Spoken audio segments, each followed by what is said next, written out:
Hai guys, jumpa lagi. Kali ini kita akan membahas bahasa Melayu Malaysia.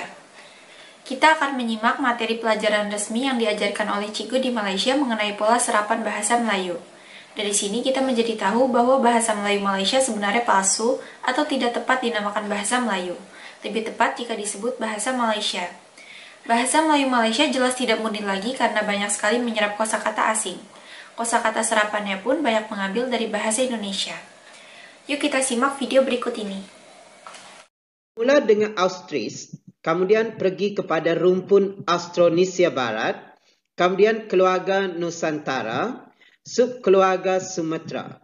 Dalam subkeluarga Sumatera ini terdapat pecahan-pecahan bahasa iaitu Aceh, Lampung, Nias, Melayu, Melayu Uluan, Minangkabau, Simalo, Toba, Rejang Lebong.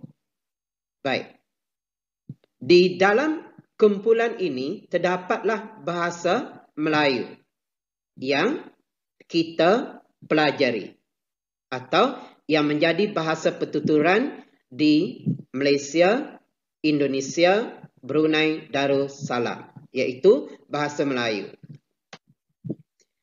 Walau bagaimanapun, dalam cabang keluarga Nusantara ini terdapat lagi subkeluarga yang lain. Atasan dan mempunyai tamadun yang tinggi. Kedua, bahasa Sanskrit merupakan bahasa agama Hindu yang banyak dianuti masyarakat pada masa itu.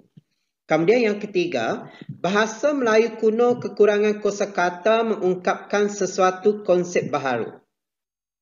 Contoh perkataan daripada bahasa Sanskrit yang dipinjam masuk ke dalam bahasa Melayu seperti bahu, kepala, rupa, neraca, kedai, penjara, sutra, gajah, singa, angsa, delima, kasturi, jala dan cemeti. Dan beribu-ribu perkataan lagi. Ini hanya contoh sahaja. Kemudian, bahan bukti batu bersurat pada masa bahasa Melayu kuno terdapat 5 batu bersurat. Iaitu batu bersurat Kedukan Bukit 683 Masihi. Batu bersurat Talang Tua 684 Masihi, batu bersurat Kota Kapur dan batu bersurat Karang Berahi 686 Masihi, dan yang terakhir batu bersurat Ganda Suli yang dijumpai di Kedu, Jawa Tengah 823 Masihi. Beberapa perkataan daripada bahasa lain perlu dipinjam masuk ke dalam bahasa Melayu. Jenis-jenis peminjaman. Pertama, peminjaman tuli. Peminjaman tuli ini dilakukan secara penuh. Contohnya, matematik. Dipinjam daripada bahasa Inggeris. Bonus. Dipinjam daripada bahasa Inggeris. Kemudian, peminjaman maksud. Kata bahasa asing diberikan maksud baru. Contohnya, resort, iaitu inap desa. Peminjaman kacukan. Ciri-ciri budaya asing ada persamaan dengan budaya bahasa Melayu. Contohnya, kasut boot, baju kot. Peminjaman pemberian ialah kata-kata sedia ada kerana ada kata bahasa asing yang suka digantikan. Contohnya, kapal terbang, pencakar langit. Peminjaman dialek. Dialek dilakukan daripada unsur okey. Daripada bahasa Sanskrit, kita pinjam ilmuhan awalan. Eka, maksudnya satu. Eka bahasa, satu bahasa. Eka warna, satu warna. Dui, maksud dua. Dui bahasa, dui tahunan, dui fungsi atau dui isteri. Okey, tri. Tri bahasa, tri dimensi, tri bulan. 3 maksudnya. Panca. Panca maksudnya 5. Contohnya, panca indera. Iaitu merujuk kepada 5 deria. Maha, tahap tertinggi. Contohnya, maha guru, maha raja, mahasiswa. Pra, sebelum. Pra sekolah, pra sejarah, pra universiti. Pelajar-pelajar tingkatan 6 ialah pelajar pianita, pranita, puspanita.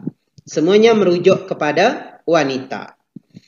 Wan, sastrawan, jutawan, hartawan, karyawan, usahawan.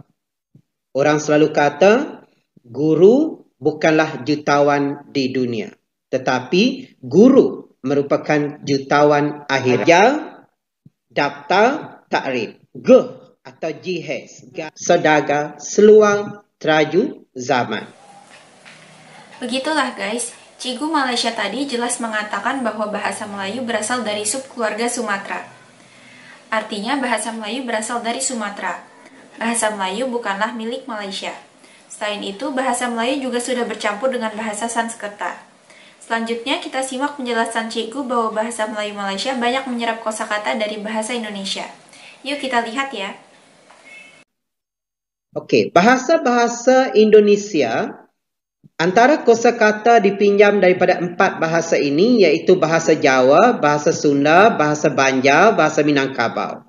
Bahasa Jawa, antara perkataan yang dipinjam daripada bahasa Jawa ialah andai, anggap, bagus, batik, beres, dingin, enak, kejam, lakon, leluasa, lucu, mendung, menginap, nyaman, oleh-oleh, pamer, penting, ratu, saring, tamu, tulit, urus, waras, warung, wayang.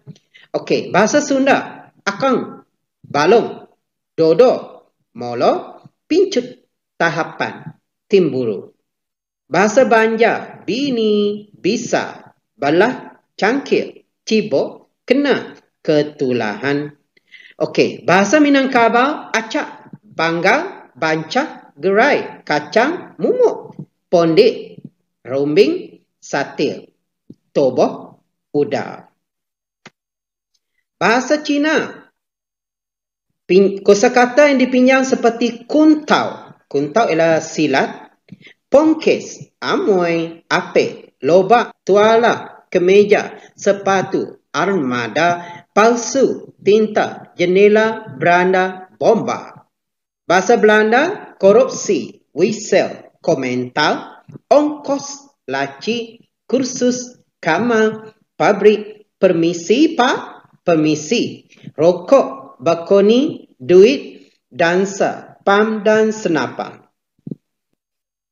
Daripada bahasa Inggeris, kita pinjam imbuhan awalan, anti. Anti maksudnya menentang. Anti kemajuan.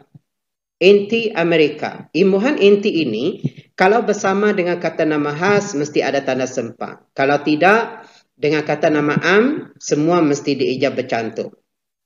Okey.